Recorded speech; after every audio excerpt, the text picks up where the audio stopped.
E vamos começar essa edição do Jornal Jovem Pan falando sobre os julgamentos que estão acontecendo hoje no plenário do TSE, o Tribunal Superior Eleitoral. Vamos conversar ao vivo com a repórter Yasmin Costa, que vai trazer todos os detalhes da notícia para a gente. Yasmin, seja bem-vinda. Qual pauta está sendo analisada neste momento?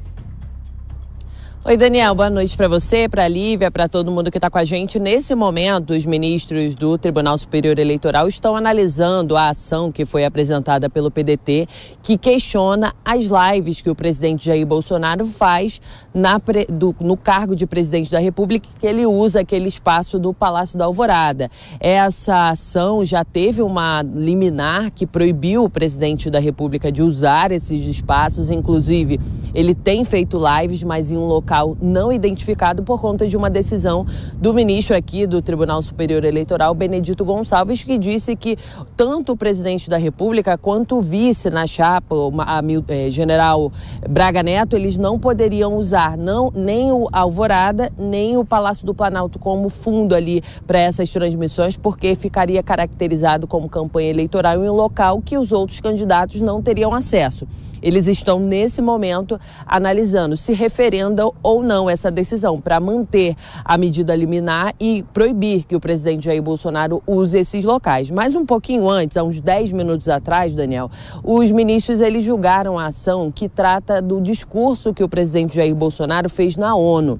E eles decidiram, por maioria aqui, os ministros do TSE decidiram que o presidente Jair Bolsonaro não vai poder usar as imagens do discurso que ele fez durante a ida dele lá à ONU, à Assembleia Geral da ONU. Ele não vai poder usar essas imagens. O relator desse caso, Benedito Gonçalves, defendeu que o presidente da República estaria usando prerrogativas de chefe de Estado, chefe de governo, para uma campanha à reeleição. Inclusive, a gente separou um trechinho dessa fala do ministro relator desse caso, Benedito Gonçalves, há pouco mais de 10 minutos, há pouco menos de 10 minutos. A gente separou para a nossa audiência acompanhar. Vamos ouvir.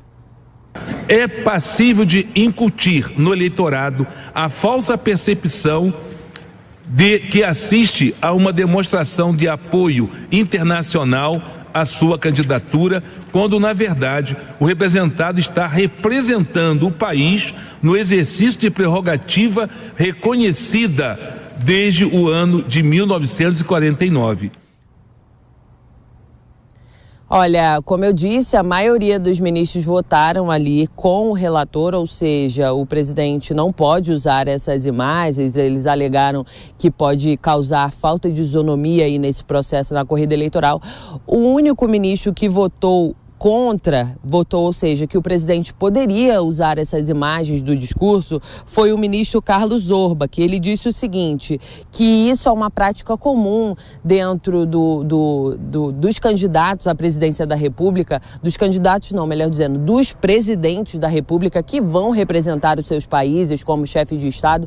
Não é só uma coisa brasileira, mas uma coisa do mundo inteiro. Ao ir à Assembleia Geral da ONU, faz ali uma apresentação das conquistas do governo, e isso não caracterizaria uma campanha eleitoral durante a Assembleia Geral da ONU. Esse voto divergente do ministro Carlos Zorba, que a gente também separou para a audiência entender como que ele julgou que o presidente deveria realmente poder usar esses discursos. Vamos acompanhar. Me parece que, tradicionalmente, esse discurso de abertura do Brasil na Assembleia Geral das Nações Unidas é um discurso em que são apresentados os feitos dos diferentes governos que por lá passaram. E não foi diferente nas últimas situações em que o presidente usou daquela tribuna em momento de reeleição, em momento em que buscava a reeleição. Julgamentos importantes no TSE em destaque com a Yasmin Costa. Seguimos para a nossa primeira rodada de opinião aqui no Jornal Jovem Pan. Cris Grêmio, muito boa noite, seja bem-vinda. Queria sua análise em relação a essa apreciação também com a gente, já disponíveis, Fábio Piperno e José Maria Trindade.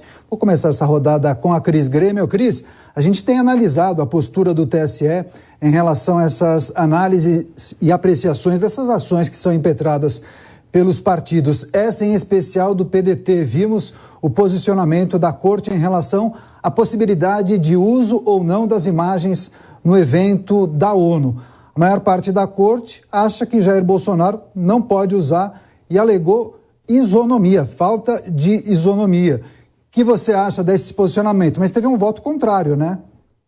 Sim, que bom, né, que não é unânime, que a gente ainda tem juízes ali dispostos a falar a verdade. Boa noite, Daniel, Lívia, colegas de bancada e nossa audiência. Aqui, não que os outros estejam errados, todos têm sua argumentação ali, mas a gente precisa lembrar, como disse o ministro Carlos Olber aí na sua colocação, que não só o chefe de Estado do Brasil, mas de todas as outras nações que estão lá representadas, fazem jus àquela tribuna ali para falar, sim, dos feitos de seu governo. Os outros chefes de Estado estão ali para ouvir o que aquele país está fazendo. Esse é o propósito dessa reunião da ONU, ponto. Outra consideração que ele também levantou ali, pelo menos nessa fala que a gente colocou no ar, tem en passant essa consideração. Outros chefes de Estado brasileiros que concorreram à reeleição e estiveram na ONU usaram as imagens de seus discursos na ONU em suas campanhas de reeleição. E eu quero destacar em 2006 o que Lula fez com sua imagem na ONU. Ele editou, colocou o seu discurso da ONU, fazendo propaganda de seu governo, e está correto, é isso mesmo que eles vão fazer lá, mas usou aplausos que eram de outra pessoa para fingir que o seu discurso tinha sido muito aplaudido. E ele continuou no ar com essa campanha. Então, está muito estranha a atuação do TSE em 2022 mesmo. Só não está mais estranha porque a gente viu aí o atual presidente do TSE, na sua cerimônia de posse, na Babesca, recebendo tapinhas no rosto do ex-presidente Lula, que foi descondenado lá na outra corte, da qual Alexandre de Moraes também faz parte, e mais, Lula, nessa mesma cerimônia, dando tapinhas no rosto de outro ministro desse mesmo tribunal, chamado Benedito Gonçalves, que é corregedor e tem dado muitos ganhos de causa a demandas do PT contra o presidente Bolsonaro. Agora, Zé Maria Trindade, uma ótima noite a você também. Como a Cris e o Caniato já ressaltaram, nesse julgamento a respeito do uso de imagens do discurso feito pelo presidente Jair Bolsonaro na ONU, os ministros já decidiram por proibir esse uso, seguindo o entendimento do relator, mas eles ainda discutem a respeito da proibição ou não, seguindo ou não o entendimento do relator, ministro Benedito Gonçalves, se devem ou não proibir a realização de lives pelo presidente Jair Bolsonaro, tanto no Palácio da Alvorada como no Palácio do Planalto. Nesse caso, Zé Maria, você acredita que essa tese da isonomia se aplica também? Não pode também proibir um presidente da República, e vamos aqui estender no futuro, governador ou prefeito, fazer campanha sem fazer política, né? Muito boa noite, Lívia. Boa noite, Daniel. Boa noite, colegas aqui de bancada. Olívia, o item reeleição foi incluído na Constituição de 88, muito tempo depois. Uma emenda do ex-deputado, ex-ministro Mendonça Filho, né? E no governo Fernando Henrique, que foi o que pleiteou a reeleição e foi aprovada em emenda à Constituição no Congresso Nacional, a possibilidade do presidente era total. Ninguém nem questionava.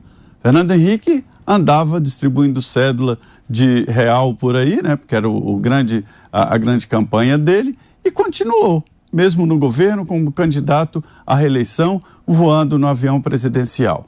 Aí depois entenderam os congressistas, olha, peraí, também não pode ser assim. E aí foram colocando dificuldades para os candidatos. De novo, presidente, governador e prefeito. A Constituição fala em igualdades de condições. E um prefeito, um governador e um presidente da República, ele tem realmente um privilégio de aparecer mais em entrevistas, em noticiários, em ações como esta na ONU e tal. Mas ele é o presidente da República, não dá para diferenciar um do outro. Quando o presidente foi ao Reino Unido para as últimas homenagens à rainha, ele foi como presidente da República e como candidato à reeleição. Ou seja, você também não pode impedir que um candidato faça a sua campanha eleitoral. Aí já seria um desequilíbrio muito forte. Uma tendência que poderia acontecer seria a de obrigar o candidato à reeleição se desincompatibilizar. Não pode ficar assim nas mãos de alguns ministros, nas mãos de um tribunal que legisla. O TSE legisla. Eu canso de falar isso aqui. A normatização do TSE funciona como lei. É um tribunal especial que ele julga, ele promove, ele executa a eleição e depois vai decidir tudo de novo. Já é muito poder. Então tinha o Congresso Nacional que regulamentar a reeleição. Isso se o fim da reeleição não chegar antes, né? Piperno, ainda que a composição do TSE mude de tempos em tempos, a Corte tem adotado os mesmos critérios, ou ao menos critérios semelhantes para suas decisões? Boa noite, Daniel. Boa noite, Lívia, os colegas. Vejam, eu acho que a Corte ela tem sim se tornado mais rígida e evoluído em muita coisa. É claro que a Cristina citou um mau exemplo cometido pelo ex-presidente Lula em 2006, né? De uso das imagens na ONU, edição e tudo mais. Então, a Corte faz muito bem quando veta isso agora, exatamente porque a legislação fala em isonomia e outra coisa. Ela não permite que um governante use recursos públicos para sua própria campanha. Então, Lula, Dilma, Temer, enfim, Fernando Henrique e o presidente Bolsonaro, quando qualquer um deles vai até o plenário das Nações Unidas para defender resultados dos seus governos e fazer uma melhor exposição do país, vender a imagem do país para o mundo, ele está muito correto. Ele foi colocado pelo eleitor no cargo também para isso, para falar bem do seu país. Ele não vai chegar na ONU e falar assim, puxa vida, o meu país está uma porcaria, está um lixo, a gente está em crise econômica, não invistam aqui, a gente fez tudo errado, fizemos um péssimo governo. É óbvio que nenhum deles vai fazer isso. E é óbvio também que nenhum deles pode exatamente se apoderar desses recursos públicos para fazer a sua campanha eleitoral. Uma coisa é mostrar o país, a outra coisa é usar isso para campanha eleitoral. Então, quando o TSE coloca um freio nisso e estabelece esses novos limites, esses novos referenciais, até mesmo uma jurisprudência a respeito desse uso e no caso de mau uso exatamente desses recursos, eu acho que ele faz muito bem. Mas, puxa vida, o Fernando Henrique lá atrás fez um uso diferente e se aproveitava disso para sua campanha eleitoral. Bom, naquele momento, quem errou não foi apenas o presidente, mas também a Corte Eleitoral, porque ela já deveria ter colocado um freio nisso. Então, quando há o estabelecimento de novos limites agora, o TSE age de forma correta, da mesma forma que um presidente da República, um governador, um prefeito, quem quer que seja, não pode usar digamos, um equipamento público, um local mantido pelo Estado, exato, um palácio, uma sede de governo, para fazer a sua campanha eleitoral. Ele tem quase que infinitos espaços pelo país todo para fazer isso, mas que não se use uma repartição pública para isso, porque isso, aliás, é proibido pela lei.